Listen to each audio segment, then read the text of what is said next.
What's good, Ken Gonda? It's your boy O'Shea Duke Jackson. Back again, at it again here with a great episode in the YouTube collaboration. I want you guys to like the video, subscribe, hit the bell on the channel. And I have a brother, man, that emailed me about 2 weeks ago. Very, very intelligent brother. And I'm letting him introduce himself and where he's from and all that. Go ahead, brother. Hi, everyone. My name is Abu Mada Koroma. I'm originally from Sierra Leone, but I've been living in the States now for a while. Married with 2 kids, and that's about it. All right. And so, you're a very, very intelligent man, hardworking brother, and and I appreciate the topic that you wanted to talk about because you did send me. Let me kind of go back to this. What made you want to reach out to me so we can talk about this on the King Ghana platform today? Okay, first of all, I just want to thank you so much, Osir, for giving me the opportunity to actually be on your station to talk about this. As an African who has lived in the US for a while now, I'm seeing this trend of what is going on, in the United States, and a lot of people are kind of like having interest in things that are happening in Africa. And of course, I've been watching your shows on YouTube for a while now, and I've watched other YouTube personalities to see what they're doing. And I'm sitting back and I'm like, as an African, and just my experience living here, there has been sometimes, tensions between, African Americans, some people, but some people have actually taken advantage of that and say, you know what, how can we collaborate? So as someone who has benefited living in the United States, I felt like, I can say a word or two on how African Americans can collaborate to do and can bring their strengths together, Africans, their understanding of the African continent and the countries where they are from, and probably some of the expertise that African Americans can bring. These two people or these two communities can kind of like band together, and as the general global Black population, then we can all benefit. It becomes a win-win for everyone. Then the more African Americans get to know Africans, the more African Americans travel to Africa, and African Americans and Africans do business. Hopefully some of that tension can come down, and we realize that at the end of the day, our destinies are more intertwined, more so than some of the polarities that goes on, on the outskirts. And once we do that, we practice more of that, people see that those collaborations going on, they realize that, hey, we have more together, we have more in common than we have against. And I'm glad you mentioned that, because I'll be honest, I have gotten myself in 2016, 2017, saying things that were kind of maybe against some of the communities from Africa that were in the United States. Myself been involved with that, and then until I went to Africa my first time in 2017, and then that started to really calm down. I'm like, well, why are we competing against the African community or the Caribbean community? And I noticed that there are platforms here on YouTube that try to cause some sort of the division between hey, the African Americans are over here and then the West Africans are over there, and you make the point that even yourself, you said, and I've never heard an African person say this to you. You said, hey, I'm a beneficiary of what African Americans have suffered for in the States. I benefit from that. Why can't African Americans benefit from what's going on in Africa? That's a very powerful point. Why did you put it like that? Well, O'Shea, now I have to preface that by saying that, no one gave me anything like for free when I came to America. Right. But when I went to school here, be it my undergraduate education or my graduate training and things like that, I have to benefit from things like student loans. Well, even though I'm paying those student loans back, even though my wife and I are paying our students' loan back, someone had to fight for that student loan to be available. As I got it, I learned, yes, I'm paying back my student. We're paying back our student loans with a high amount of interest. However, that money, someone had to fight for that right to be there, for that opportunity to be there. So when as an African who's been here, of course, we know the great African American leaders like Dr. Martin Luther King, how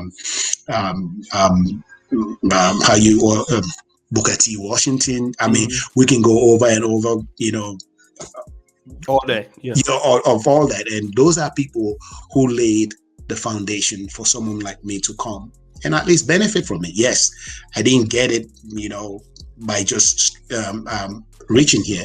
As I was telling you earlier, I started, my journey here. I was a truck driver. I worked for FedEx, I finished that, and I was taking classes at night. My wife and I were going back and forth. I go finish this, and she goes and she'll do that, and we'll do different shifts. But at least the opportunity was there for us to do it.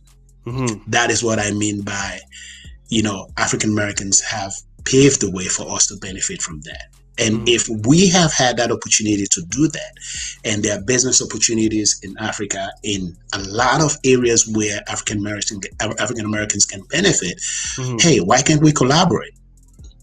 And by doing that, we're going to increase cultural understanding of each other. We know that, then we will get to understand that the vast majority of Africans don't hate African Americans. Right. My experience here is that the vast majority of African Americans don't hate me, because once we move from I don't know you, you don't know me. Once we introduce each other, we get to know each other. They realize that, hey, dude is just here to get his hustle going on. He's respectful, he's caring, he's a family man.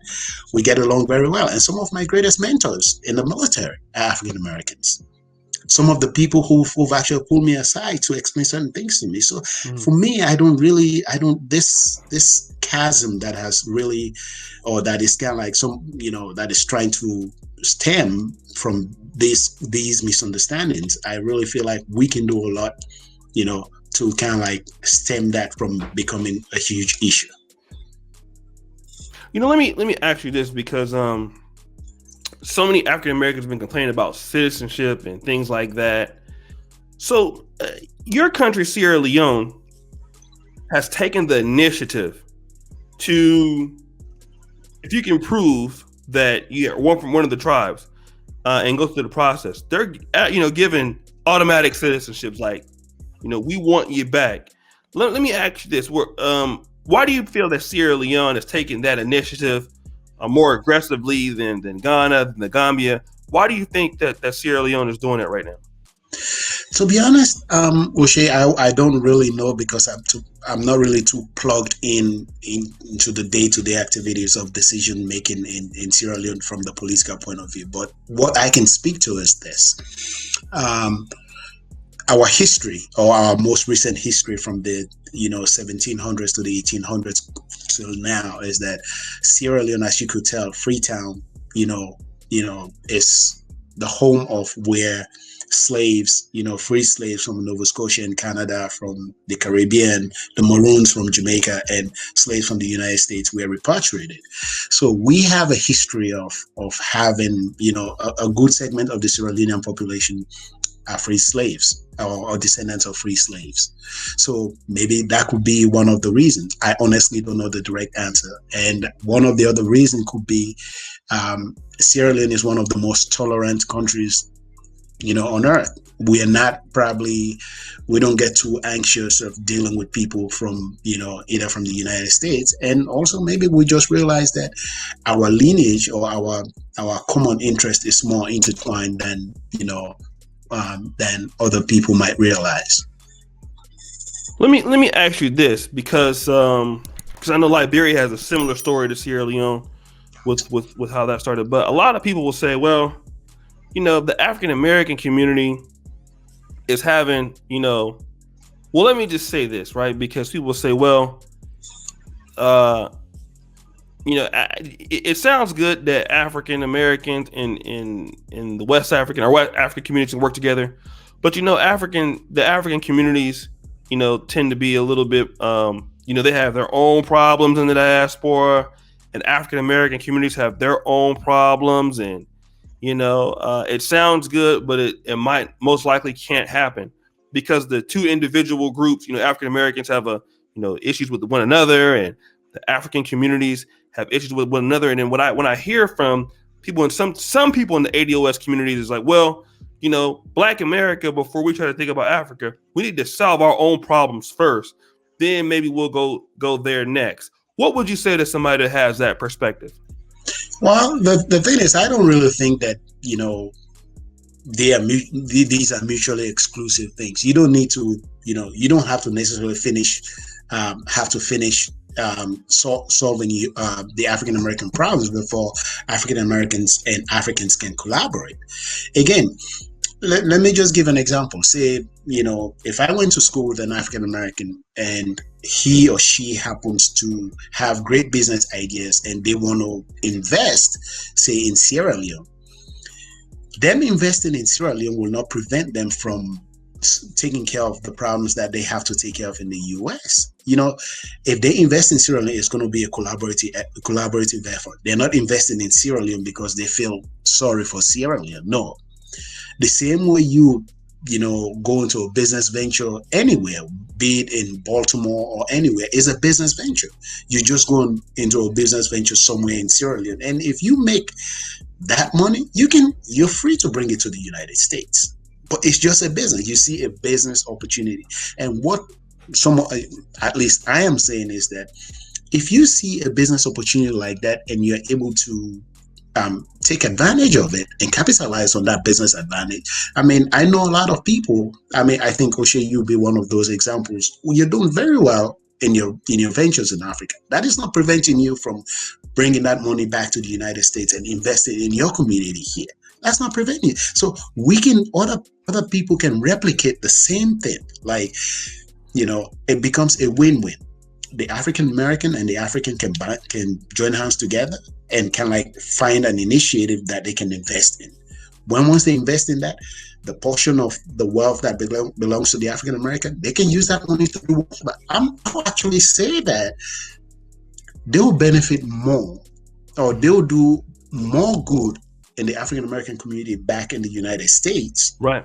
Because they're able to take advantage of that opportunity and maximize their profit in a faster way, because the terrain in Africa is much, much greener.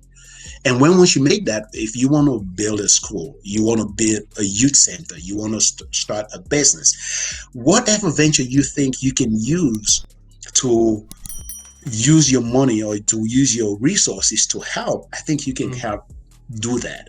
The reason I'm so passionate about this is that whether we like it or not, people from other parts of the world are going to Africa and taking advantage of that. Yes. And I'd rather see a melanated brother or sister take advantage of those resources or those advantages than people from another parts of the world. Now, if African Americans say, well, no, we don't want to participate, well, that's fine. Then, we'll find, other partners from other parts of the world. But I would really love that. I mean, I've lived in the United States. I love this country, and some of my good friends are African Americans. I can see the advantage. I can see the business advantages out there. And I'm like, if we can put our, separate egos aside and come and just unite on those purposes, right? Then we're benefiting each other. You're not doing anyone a favor by saying, oh, okay, I'm not going to go invest in Africa. If you have a skill set, if you have an idea that you can really use to help, then it's a win-win-win. It's not like no one is, saying, oh, okay, take money from your account, we'll give it to people. No, that's not what I'm saying at all.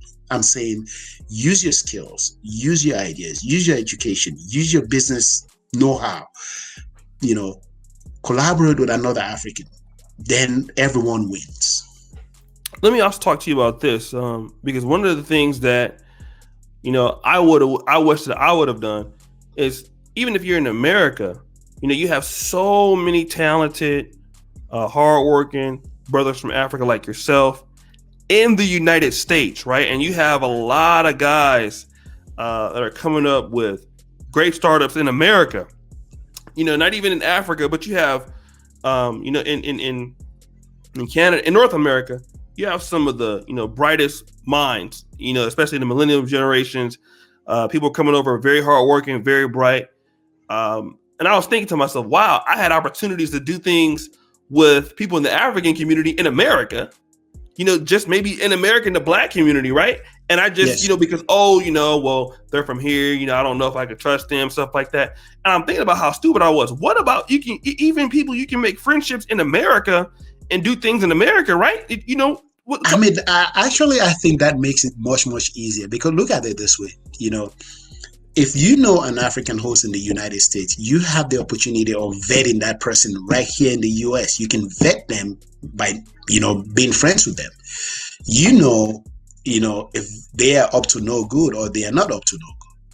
You make friends with them, you visit their homes, you kind of like know, you usually say this on some of your shows, Oshe. Someone who, if I'm up to no good in the US, why do you even want to join with me to do business? Because it's like I'm just going to scam you. But if someone has shown that through their track record that they've come to the US, they've kind of like worked hard to do, to make something of themselves. I mean, and you guys are collaborating to go do something. It's not like they're expecting you to bring 100% of the funds. It's like a 50-50 venture. And if this person is willing to risk their own capital, so it's like a win-win. Now you can take advantage of the fact that as Africans, they know the terrain, they know the people, they know the culture. More importantly, they know the people that they can contact to make things happen. You and I know that, I mean, if I'm going to go get a driver's license or I'm going to go get a passport or a business license in some office in the US, I just need to log on, put in my credentials, put in my, pay the fees, in about an hour, I have a business. You and I know that in Africa, that's not, in most part of Africa, it's not the case. Who do you know? Do you have friends? Do you have uncles? Do you have cousins? Do you have people within your own community who can help make that happen? By partnering with another African, that makes it much easier for you because they know the terrain, they know the people to contact. And now the fact that they're coming from overseas, they know their contacts and they know how to expedite that process. And African Americans can really benefit from that. And Africans and African Americans together can benefit from that. Mm-hmm. Let me ask you this, because a lot of brothers and sisters that watch Kingana YouTube channel have never been to Africa. Most people are looking to take a first trip, and we had a previous video where we had two PhDs are living in Uganda. I actually met them. I met them on the way to Poland, and they were flying. We were both flying into Belgium, and so people are seeing that African Americans can have some success on the continent. But there's two things that people might want to know is, well, if I come to Sierra Leone or certain places, how do I know if they will receive me? Will they look at me as one of their own? So I'm going to ask that first part question, because a lot of African Americans are concerned about, well, I don't know if they're going to receive me very well. Look at me as as an African, or look at me as a foreigner. What would you say to someone who thinks like that? So the one thing I can definitely say, about Sierra Leone, because that's where I'm from, and I know that, I know Sierra Leone very, very well, and I know the Sierra Leonean people. The one thing that you have to worry about is, someone looking at you side-eyed, or you're worried that, oh, okay, I'm an African American. If I go there, someone is going to hurt me. I can speak for a fact. Sierra Leone is one of the friendliest countries on the face of the planet. I can say that without a single doubt. If you don't know that, if you know Sierra Leonean here, just try. Or you can, I think there are videos on YouTube that speaks to like some of the friendliest countries in Africa or something like that. Pull it up. I'm fairly certain that Sierra Leone will be on that list. Sierra Leoneans, we've had interactions with people from, other parts of the world for centuries. Sierra Leone is very, very, very, very friendly. It's one of the friendliest countries that you can get. Don't worry about being an African American. Somebody is gonna, don't worry about that at all. That's like the least of your worries you could get. It's like, somebody is gonna hate me because I'm not African. Sierra Leoneans are not like that. So let me ask you this. What advice? I mean, obviously, because you living in the States now. When was the last time you went to Sierra Leone? I actually went back in 2018. 2018. So for people that's that back in Sierra Leone, people want to know. Well, I want to go to Sierra Leone. What are some of the opportunities that you feel that are available? Because a lot of times talk about there are opportunities in Africa, there are opportunities in the continent. But what are the opportunities you think that are tangible that African Americans could take advantage of? If you could look at certain sectors, yes. What would you say? So, some of the sectors that people can really, really like take advantage of, it's funny, I actually wrote some of them down. So, for example, if you have, interest in food, because one of the things that people don't know is that most of the food that is, most of the things, for example, cocoa or rice, most of the foods that are made, that are grown in Africa, they are not value added. So they take the raw product, say cocoa, or we call it cacao, say in Ghana and Ivory Coast, most of them just get exported like that. Just the minute they harvest it, they will just export it like that. So if people can think about how to, and then those products will go to Europe or to America, I'm fairly certain that a lot of people have eaten Mars chocolate, Snickers, Nestle, and all those other, chocolate companies. But guess what? The raw product itself is, I think, is it like the last data I saw, the statistics says 70% of the cocoa that is used, the beans that is used to make chocolate and all that, 70% of that comes from a combination of Ghana, Ivory Coast, Nigeria, and Cameroon, something like that, 70%. Now, if someone who's interested in confectionery and things like that, how about you think about adding value to that product?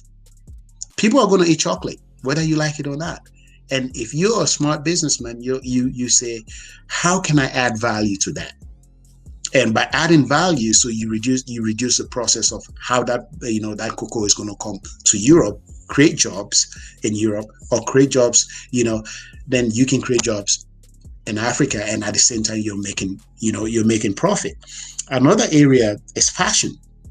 I know that a lot of people, African trends are kind of like African clothing is like, it's something that is gaining a lot of traction.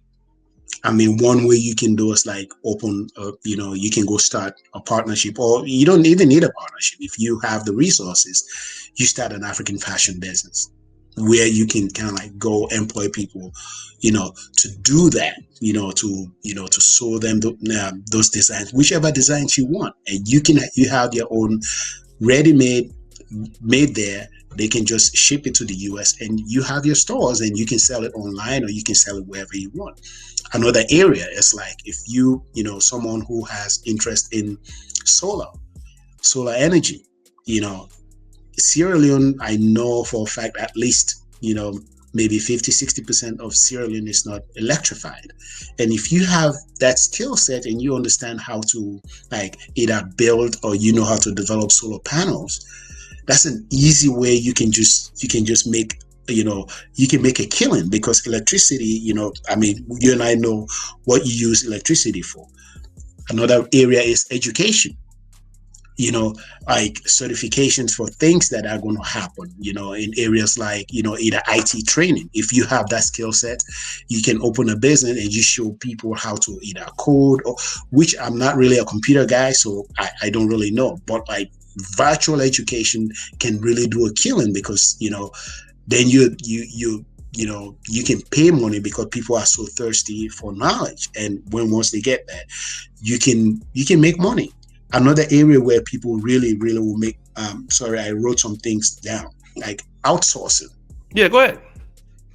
Outsourcing, if you have, say, American companies or European companies who want their products, or they want to cut cost down, I mean, instead of paying someone in the US $15 an hour or $18 an hour, or I don't know, $10 an hour, $5 an hour, you can pay someone $2 an hour.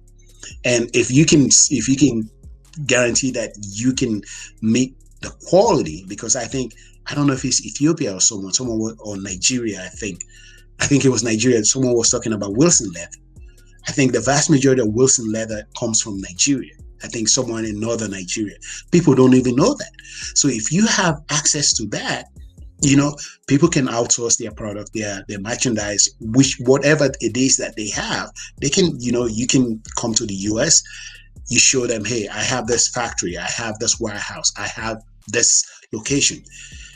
You of course you will, bid on their, and you can produce maybe a tiny amount. They see if they're happy with your product. Hey, maybe you can start making really good money. Another area is IT or film production. Dude, there's a lot of films that are being made in Africa, and people who are in that space, who know how to make quality films, they can really increase the quality of the production.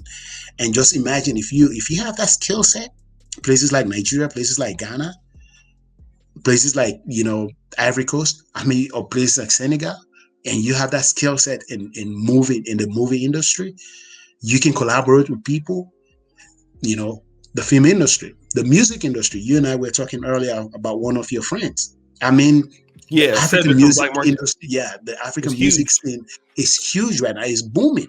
And Oh if yeah. you go there, you bring your production skills, your production knowledge, things like that.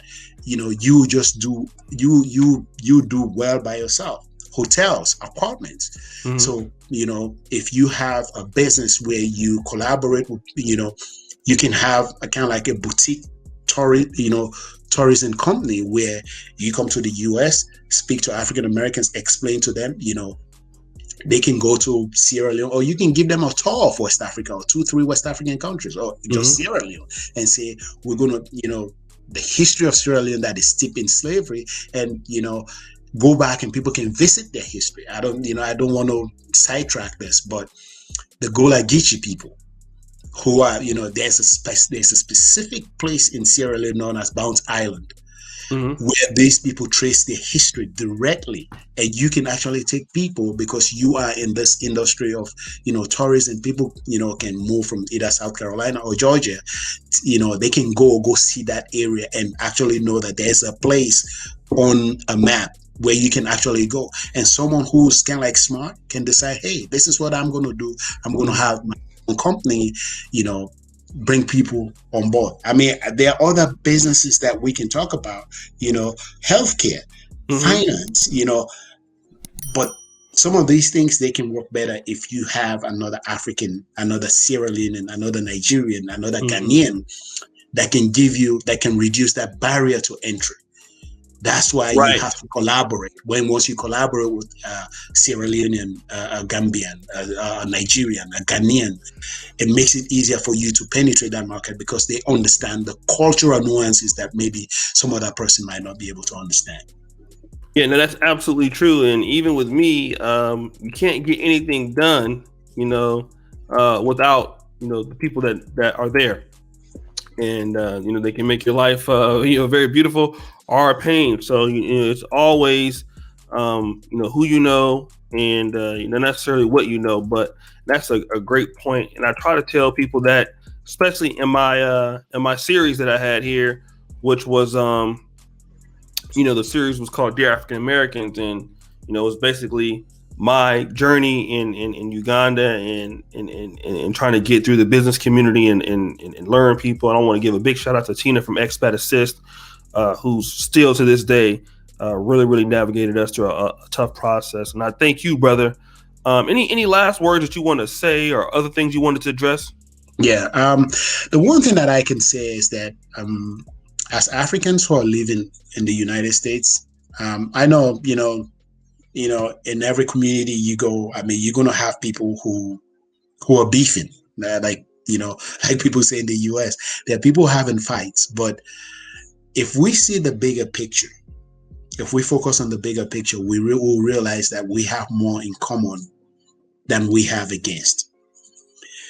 You know, Africans can do more by collaborating with African Americans. African Americans can do more by collaborating with Africans. Again, don't just see an African and say, hey, let's collaborate and do business. Make sure that you do your homework. Make sure that, if this is someone you can do a business with in the United States, please don't think about doing business with them in Africa. Do your due diligence. Make sure that you know them. And before you even ever venture, think about doing business in Africa. Visit once, visit twice, ask your questions.